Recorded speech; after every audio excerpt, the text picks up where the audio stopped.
As Sri Lanka approaches its pivotal 2024 presidential election, the political landscape is increasingly vibrant, with several key candidates stepping into the spotlight. Ranil Wickremesinghe, the current president, is seeking re-election, focusing on stabilizing the economy and restoring public trust after a tumultuous period.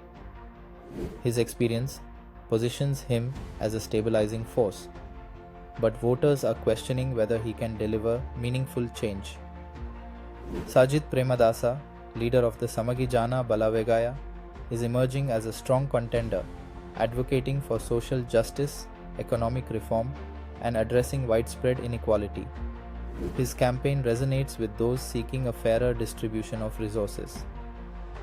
Anura Kumara Disanayake of the Janatha Vimukti Peramuna brings a leftist perspective, prioritizing poverty alleviation and workers' rights. His focus on grassroots issues aims to engage the disenfranchised.